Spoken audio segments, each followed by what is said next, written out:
Today is Thursday, February 22nd. What to know about a controversial immigration policy that's apparently being floated within the Biden administration. Also, the latest way the White House has been able to cancel student loan debt, despite last year's Supreme Court ruling. Plus, how to sign up for NASA's next fake mission to Mars, what to expect from Apple's first sports app, and why the era of school buses seems to be disappearing. Those stories and even more news next. Welcome to The Newsworthy. All the day's news in around 10 minutes. Fast, fair, fun, and on the go. I'm Erica Mandy. Thanks so much for being here. You ready? Let's do this. It seems the Biden administration could borrow a page from the Trump administration to control immigration at the southern border. Several news reports say President Biden is considering executive action to restrict migrants from being able to seek asylum if they cross the U.S.-Mexico border illegally. In other words, they could only claim asylum at official U.S. ports of entry. Trump tried to do the same thing back in 2018. But ultimately, a federal appeals court ruled he couldn't, that it would conflict with asylum law. It's not clear how the Biden administration would do things differently. But even if it did tweak things, the executive action would likely face similar legal challenges. Politico says the White House is also talking about ways to make it harder for migrants to pass the initial screening for asylum seekers, as well as ways to more quickly deport those who don't meet the elevated standards. No final decisions have been made. For now, the White House has not spoken publicly about their ideas. But Biden administration officials say their first choice would still be significant immigration policy reform and funding that only Congress can provide. So they're still pressing lawmakers to do more. Expect to hear a lot more about this in the next couple of weeks ahead of President Biden's State of the Union speech.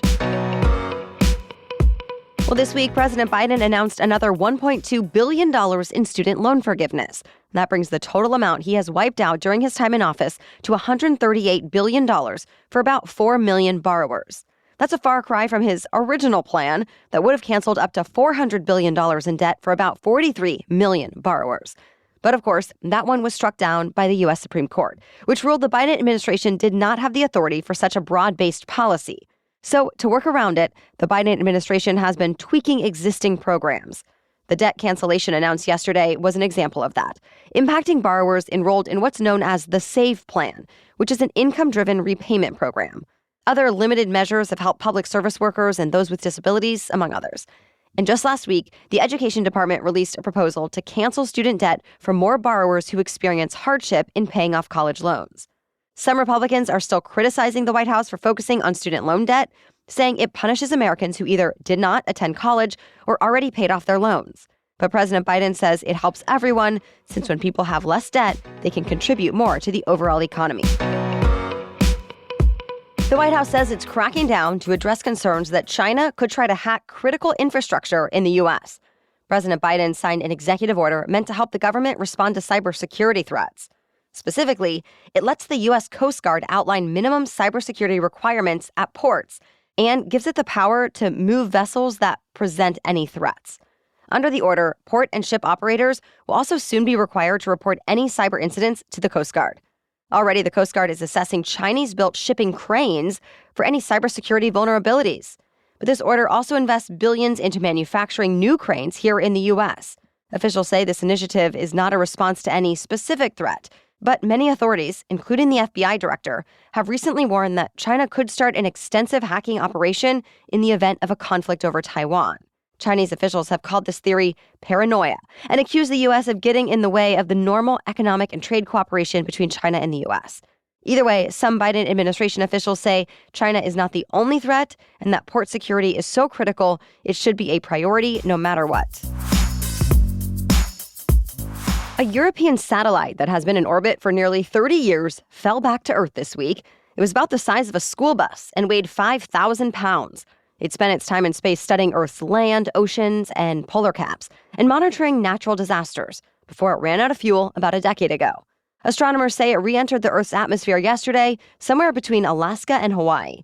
It's believed to have mostly burned up, with some of the remains landing in the ocean below. And thankfully, no one was hurt and no property was reported damaged. Typically, the European Space Agency says the risk of a person being hurt by space debris is less than 1 in 100 billion. That's 65,000 times lower than the risk of being struck by lightning. We have more news still ahead, but first, a quick break for our sponsor, Honeylove. February is the month of love, and there's nothing I love more than comfortable leggings and undergarments. Yes, we all know that feeling when you get home from a long day and immediately want to get into your pajamas, right? With Honeylove, you won't have to experience that again because their items are so comfortable, you'll forget you're wearing them.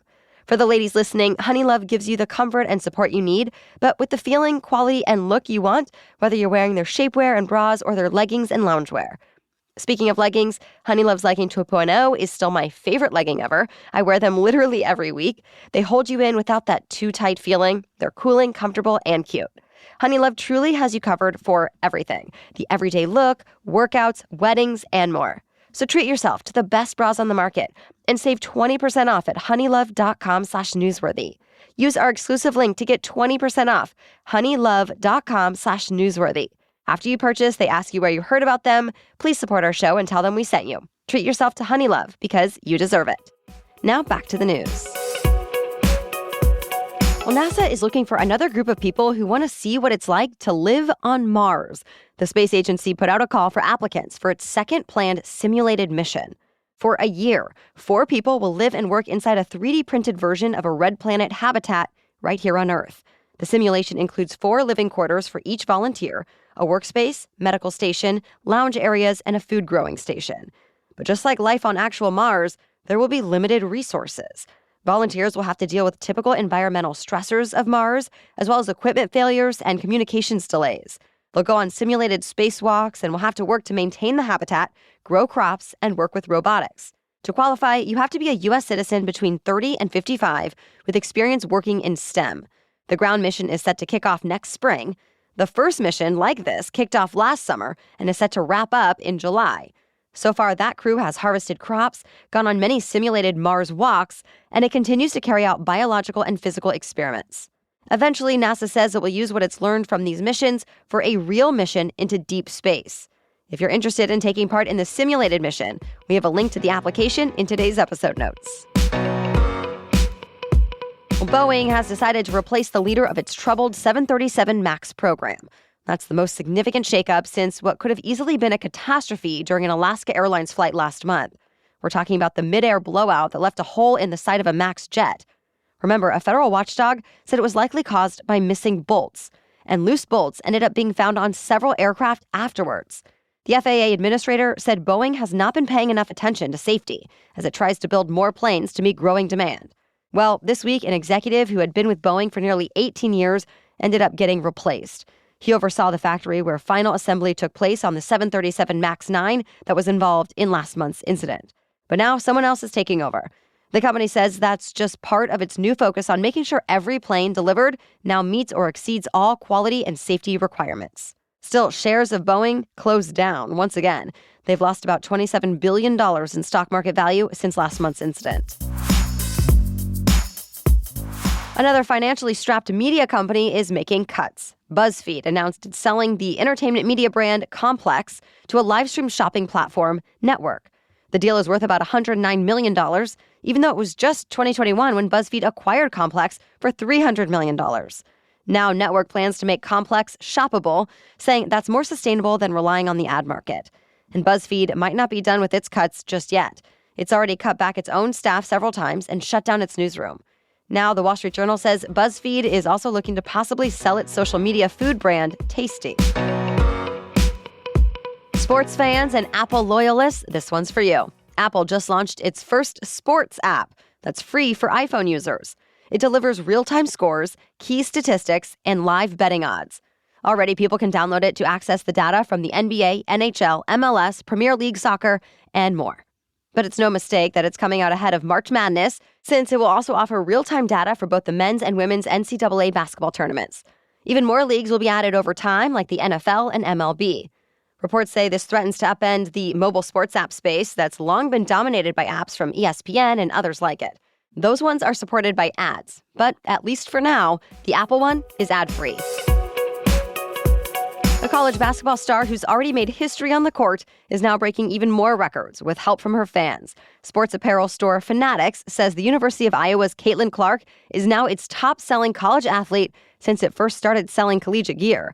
Her jerseys have been selling for a while, but after Clark became the NCAA women's basketball all-time leading scorer last week, things really took off.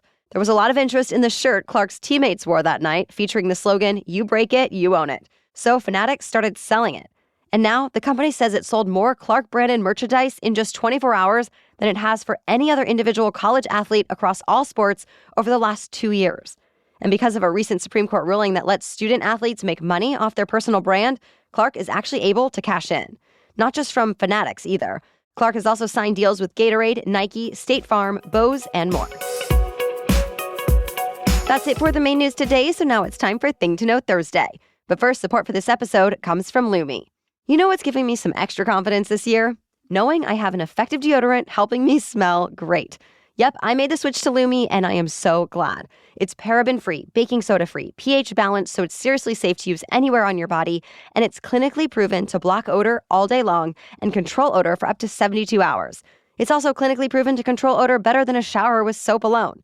And my experience with it is that it really works. Unlike certain deodorants that try to mask any odor with fragrance, Lumi is formulated with mandelic acid to stop odor before it starts. And if you haven't tried it before, Lumi's starter pack is perfect for new customers. It comes with a solid stick deodorant, cream tube deodorant, 2 free products of your choice like mini body wash and deodorant wipes, and free shipping. And as a special offer for listeners, new customers get 15% off all Lumi products with our exclusive code that's over 40% off their starter pack too. Use code NEWSWORTHY for 15% off your first purchase at LumiDeodorant.com. That's code NEWSWORTHY at LumiDeodorant.com. Okay, now back to Thing to Know Thursday. So it looks like big yellow buses are being replaced by long drop-off lines.